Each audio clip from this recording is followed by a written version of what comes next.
ये जो one sided love affairs होते हैं ना, I am telling you, they very traumatic. I mean आप देख लीजिए ना, यहाँ पर रमन का जो इश्क है, इश्क नहीं कहेंगे, दीवानगी है फॉर अनमोल को ज्यादा ही पागलपन की ओर चल गई है।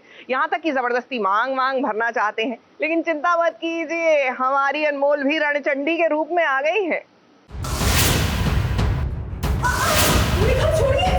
कहाँ जा रही हो? मैं तुम्हें कहीं नहीं जाने दूंगा।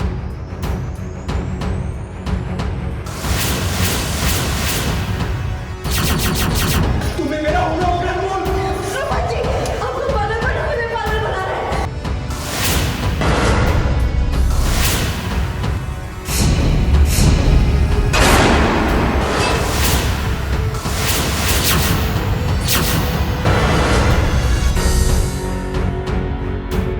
मैं कभी भी भाई का तुम्हें नहीं भूलूंगा।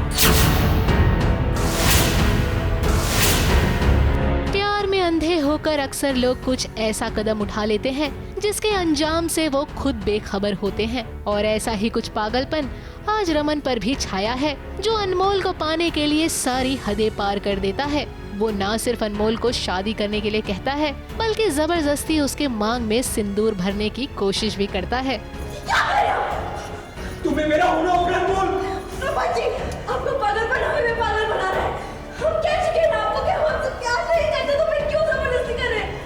अनमोल जिद मत करो। जिसके बाद अनमोल अपने बचाव में माँ चंडी का रूप धारण कर लेती है, जिसे देखकर ऐसा लग रहा है कि मानो आज रमन की कहानी का बस अंत ही होने वाला है।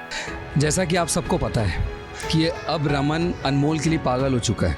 उसे पाने की जिद में कुछ भी करने को तैयार है। अपने भाई के खिलाफ जा रहा है, अपने पूरे परिवार के खिलाफ जा रहा है। जो ये सीन हम अभी शूट कर रहे, यही चीज़ को दर्शा रहा है कि अब मैं अनमोल के साथ क्या करने वाला हूँ। उसके साथ ज़बरदस्ती कर रहा हूँ कि नहीं, तुम्हें मुझसे शादी करनी ही होगी। और मैं क्या कर रहा हूँ आपको अनमोल बताएगी। हाँ, तो ये मतलब मुझे झंझोट रहे हैं बेसिकली। मतलब अब तुम मेरी ही हो सकती हो, अब मैं तुम्हें किसी और का होने नहीं दूंगा।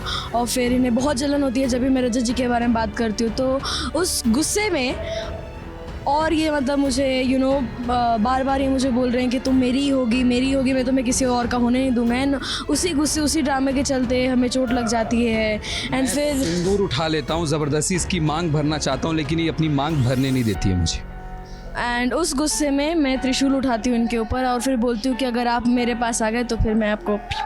लेकिन वैसे रमन को ये कौन समझाए कि वो जो कर रहा है वो सरासर ना इंसाफी है, क्योंकि जब अनमोल ने उससे अपने प्यार का इजहार किया था तब तो उसने उसकी कदर नहीं की थी, और अब जब उसे रजत से प्यार हो गया है तब आज उसे उसकी कदर समझ आई है। जिसे देखकर तो यही कहना पड़ेगा कि भाई अब पछताए होत क्या जब चिड़िया चुग गई खेत। लेकिन वो एक गलत फहमी थी और अब मैं उस गलत फहमी से बाहर आ चुका हूँ और मैं सच्चे दिल से अनमोल से प्यार करता हूँ और मैं चाहता हूँ अनमोल मेरी ज़िंदगी में आ जाए। लेकिन अब अनमोल को मेरे भाई से प्यार हो गया है, तो टू लेट। तो मैं बहुत बोलते हैं ना, पेंडुलम की तरह बीच में अटका हूँ। मुझे खुद समझ में नहीं आ रहा है कि क्या करूँ, कैसे करूँ। इनफैक्ट सॉरी, अनमोल पेंडुलम की तरह अटकी हुई है, कभी यहाँ तो कभी वहाँ, लेकिन वो कहाँ जाके रुकेगी ये कोई नहीं जानता।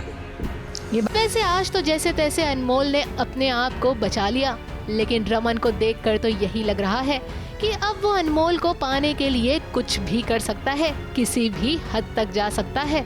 ये तो तय है, अनमोल इतनी आसानी से किसी को मिलने से रही, ना रजत को ना रमन को। नहीं, अब तो मैंने कसम खा ली है, अनमोल सिर्फ मेरी है और मेरी रहेगी, किसी की होने नहीं दूंगा मैं इसे। वेल, ये सब तो देखकर साफ हो गया है कि अनमोल की जिंदगी में अब नई मुसीबतों का पहाड़ टूटने वाला है। यानी कि अब उसके और रजत के प्यार के बीच अब अरमान आ चुका है। लेकिन देखना ये है कि जब रजत को इस बात का पता चलेगा तब कहानी में कौन सा नया ड्रामा देखने को मिलेगा।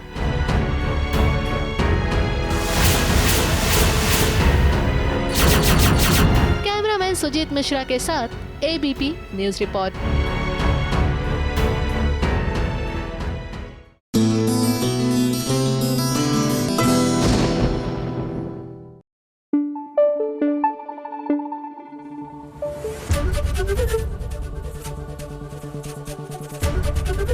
एबीपी न्यूज आपको रखे आगे।